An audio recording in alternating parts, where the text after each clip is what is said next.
నమస్కారం. కథను వినబోయే శ్రోతలకు చందమామ కథలు బై ఆర్కే స్వాగతం. మీకు ఈ కథ నచ్చితే లైక్ చేయండి, బంధుమిత్రులతో షేర్ చేయండి, సబ్స్క్రైబ్ చేసి గంట సింబల్కి ఆల్లో కూడా నొక్కడం మర్చిపోకండి. ఇలా చేయడం వల్ల నేను పెట్టబోయే తదుపరి వీడియోలన్నీ కూడా మీరు చూసి ఆనందించవచ్చు. మీ సూచనలు సలహాల్లో కామెంట్ రూపంలో తప్పక తెలపండి. Thank you very much. ప్రస్తుతం చెప్పబోయే కథ పేరు అమాయకుడి అదృష్టం. ఒక గ్రామంలో సుబ్బన్న అనే కుర్రాడు ఉండేవాడు. వాటికి తల్లి తండ్రి లేకపోవటం చేత వాడి బామ్మ పెంచుతూ వచ్చింది. ఆవిడకు మనవడు అంటే చాలా గారాబం. ఊళ్ళో పిల్లలు దుష్టులని, వాళ్ళ సావాసం చేసి తన మనవడు చెడిపోతాడని అనుకుని ఆవిడ వాడిని ఎవరితోనూ స్నేహం చేయనిచ్చింది కాదు. ఆ కారణం చేత వాడు బొత్తిగా ప్రపంచ జ్ఞానం ఏమీ లేకుండా పెరగసాగాడు. ఒకరోజు సుబ్బన్న బామ్మ చేసేసిన గారెలు తీసుకుని ఊరి బయట ఉన్న మర్రి చెట్టు కిందకి వెళ్ళి కూర్చుని అక్కడ వాటిని తినసాగాడు. వాడిని చూసి 4 కుక్కలు తోకలాడించుకుంటూ వాడి దగ్గరకు వచ్చాయి. సుబ్బన్న వాటికి తలా ఒక గారె ముక్క వేశాడు. ఆ తర్వాత అవి వాడి మీద ఎంతో స్నేహం చూపి వాడినే పట్టుకుని వేలాడసాగాయి. చీకటి పడ్డదాకా వాడు ఆ కుక్కలతో ఆడుకుని ఇంటికి వెళ్ళాడు. అది మొదలు రోజు వాడు మర్రి చెట్టు కిందకి వెళ్ళి కూర్చునేవాడు. ఆ కుక్కలు తోకలాడిస్తూ వచ్చేవి. తాను తినడానికి తెచ్చుకున్న దానిలో నుంచి వాటికి కూడా కొన్ని ముక్కలు వేసేవాడు. ఆ విధంగా ఆ కుక్కలకు వాడిపై స్నేహము, విశ్వాసము పెరిగిపోయాయి. వాడు ఆ కుక్కలకు రంగడు, లింగడు, రాముడు, భీముడు అని పేర్లు పెట్టి ఆ పేర్లతో వాటిని పిలిచేవాడు. రోజు సుబ్బన్న ఎక్కడికో వెళ్ళి చీకటి పడ్డాక వస్తూ ఉండడం గమనించి బామ్మ, రోజు ఎక్కడికి వెళ్తావు అని అడిగింది. ఊరి చివర మర్రి చెట్టు కిందకు వెళ్ళి రంగడితోనూ, లింగడితోనూ, రాముడితోనూ, భీముడితోనూ ఆడుకుంటాను అన్నాడు సుబ్బన్న. వాళ్ళెవరు అని బామ్మ అడిగింది. చాలా మంచివాళ్ళు, నేను చెప్పినట్టు వింటారు, మాట్లాడరు అన్నాడు సుబ్బన్న. బామ్మకి ఒక ఆలోచన వచ్చింది. సుబ్బన్న ప్రతి సాయంకాలము మర్రి చెట్టు కింద కూర్చుంటూనే ఉన్నాడు. కాసిన అట్లు వేసి ఇస్తే అవి పెట్టుకుని కూర్చుని వాటిని వచ్చేపోయే జనానికి అమ్మి 4 డబ్బులు సంపాదించుకున్నా ప్రయోజకుడు అవుతాడు అనుకుని బామ్మ సుబ్బన్న చేతికి ఒక ₹1 ఇచ్చి ఇందులో పావలా పట్టి మినపప్పుకొని మిగిలిన పావలా పట్టుకురా అన్నది. ఒక చిన్న వివరణ. ఈ కథ దాదాపు 60 సంవత్సరాల క్రితం చందమామలో ప్రచురితమైన కథ. అప్పట్లో వస్తువుల ధరలన్నీ కూడా చాలా తక్కువగా ఉండేవి. అణ అంటే 6 పైసలు, బేడ అంటే 12 పైసలు, పావలా అంటే 25 పైసలు, ₹1 అంటే 50 పైసలు, రూపాయి అంటే 100 పైసలు. ఇలా ఉండేవి లెక్కలు. ఇంకా కథలోకి వెళ్దామా? మినపప్పు ఏ దుకాణాల్లో అమ్ముతారో కూడా సుబ్బన్నకు తెలియదు. మినపప్పు ఉన్నదా అని వాడు ఒక పళ్ళ దుకాణాల్లోనూ, పూల దుకాణాల్లోనూ, కట్టెల అడిగిలోనూ అడిగి లేదనిపించుకుని ఎవరో కిరాణా కొట్టు చూపించిన మీద ఆ కొట్టుకు వెళ్ళి ఒక పావలా మినపప్పు ఇయ్యమని ₹1 బిళ్ళ ఆ దుకాణదారు చేతిలో పెట్టాడు.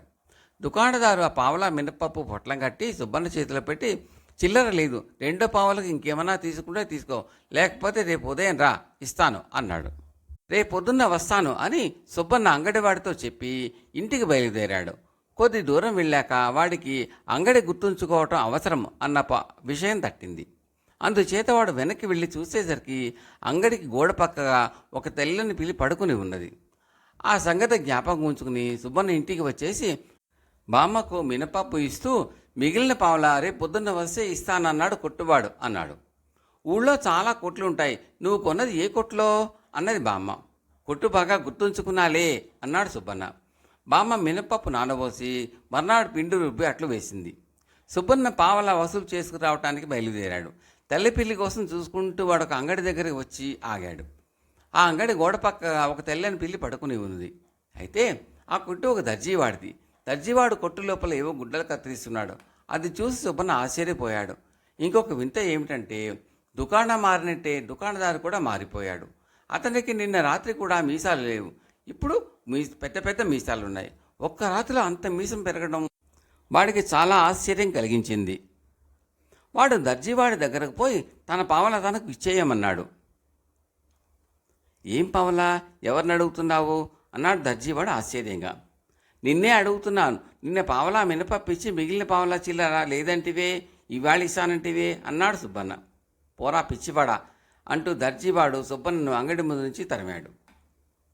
నా పావలా ఎగ్గొట్టాలని ఎన్ని దొంగ వేషాలు వేస్తున్నావు, నిన్న మీసాలు లేకుండా మినపప్పు అమ్మావు, ఇవాళ మీసాలు పెంచి బట్టలు కత్తిరిస్తున్నావు.